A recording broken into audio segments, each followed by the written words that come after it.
Welcome everyone back to my channel, and at a different camera angle.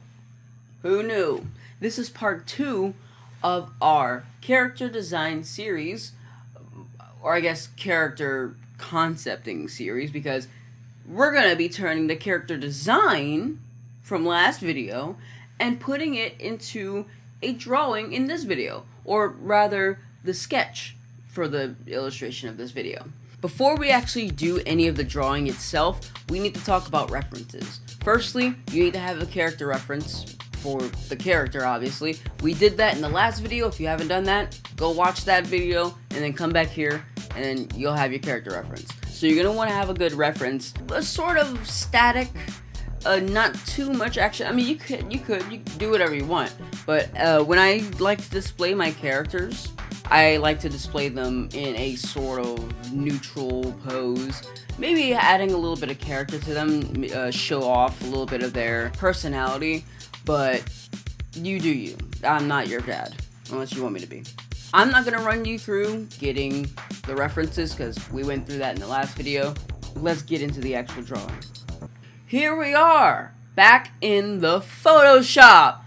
I can't fucking believe we're back here, where it all began all those years ago, to a year and a half ago. You know what I mean, goddammit. I'm not gonna show the reference on the actual canvas. I will put it somewhere on the screen. I'm using my iPad to find the references, so you won't be able to see it. It'll be like right under the camera. But I swear I'm using references. We have our blank canvas. Now it's time for us to lay in the gesture, the actual movement, or the, I guess in this case, this static-iness of the drawing. But you're still going to want to add movement and life to it. I chose a pose that was more stable and grounded because he himself, after going through what he did, he is a more stable and grounded person to be closer to the commoners, because he was perceived and also perceived himself as some sort of person above everyone, because he came from divinity, supposedly. So let's go ahead and convey that. Firstly, the action line. The action line is going to tell you everything, not everything, but most of everything about your pose. That is going to be that is where all your center masses are going to be. That is where the center of the body pretty much is going to be.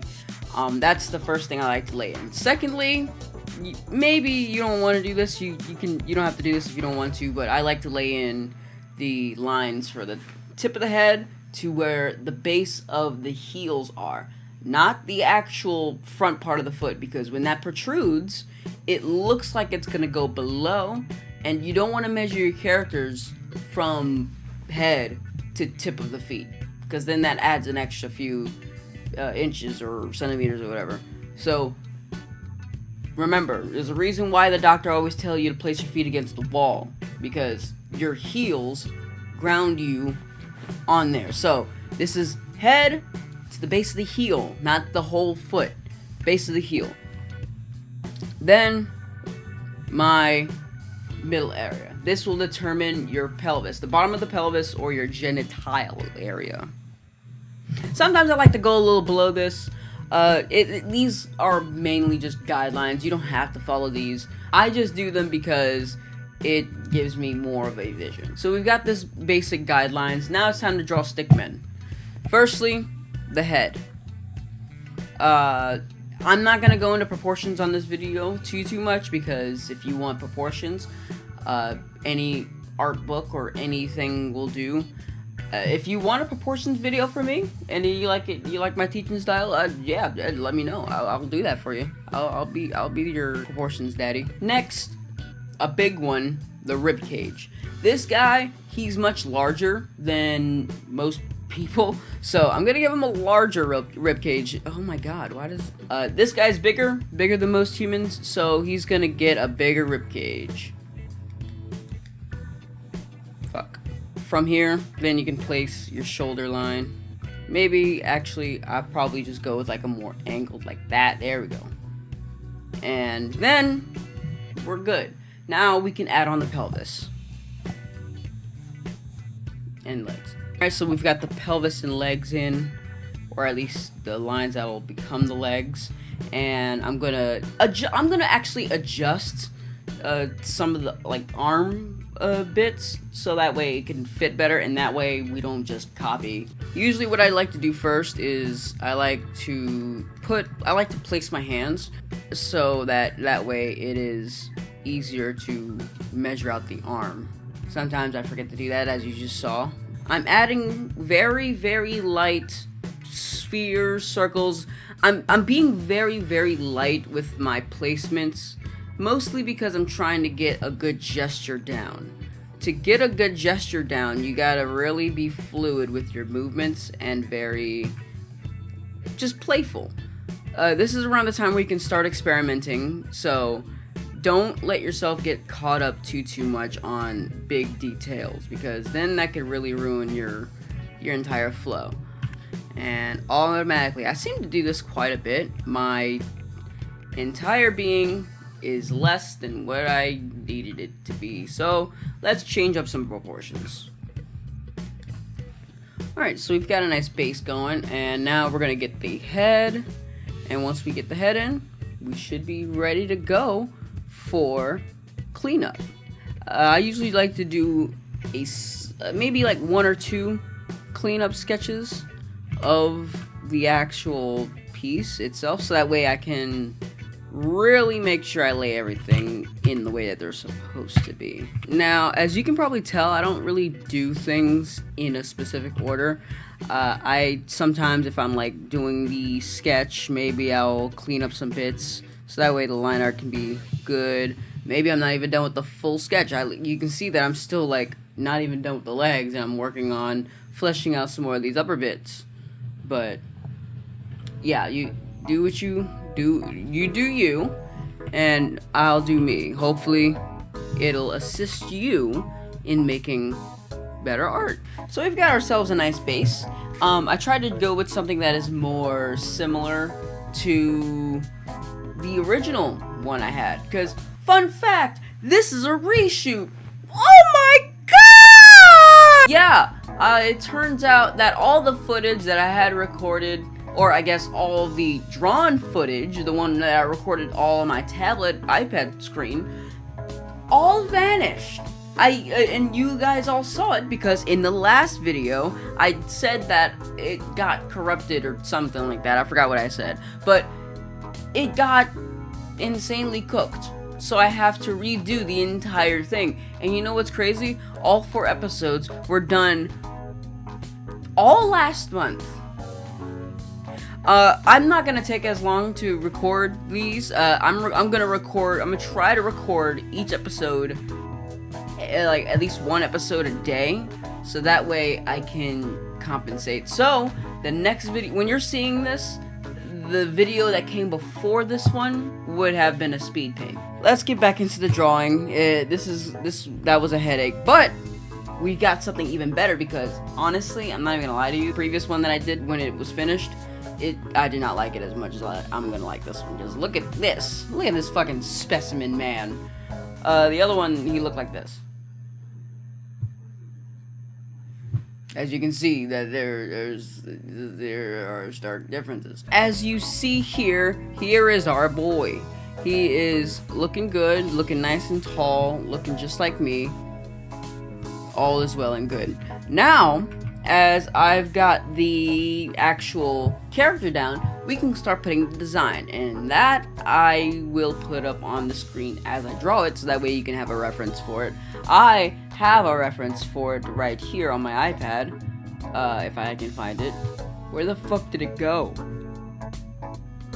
I got my character reference up, and now I'm gonna start drawing over it. Firstly, I want to get started on his hair, because his hair is quite possibly one of the hardest things about this piece, which is odd because I have literal armor on this guy, and armor is ass to draw.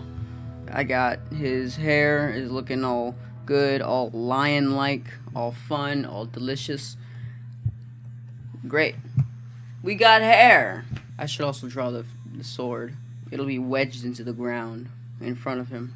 Pretty much this part is pretty simple. You're just gonna overlay your design onto this. Keep in mind the primitives, keep in mind your shapes, everything.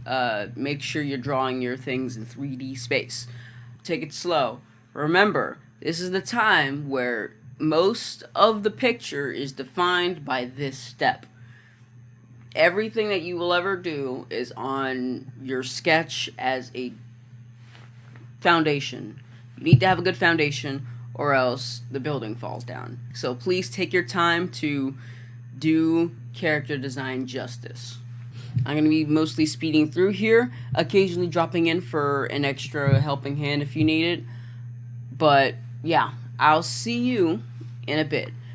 Enjoy the drawing process.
And here is our finished, completed sketch.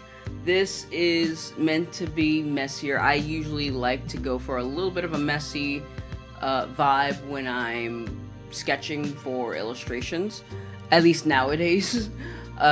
This is going to be a nice base to build our characters off of.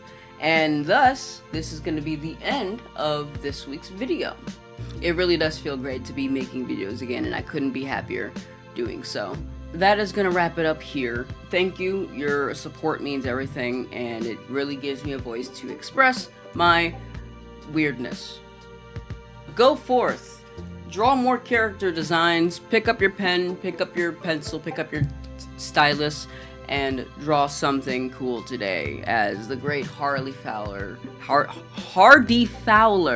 says. Be sure to like and subscribe for the next part of this series, where it's gonna get pretty litty with lines. Character design, I guess, because like you saw in the other video, because like as I'm not gonna run you through.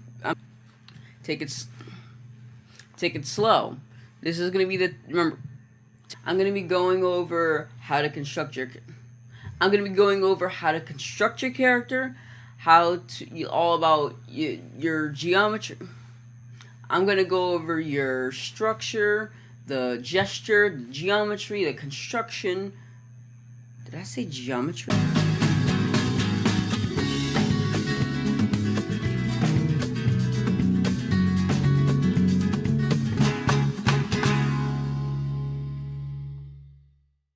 Daddy?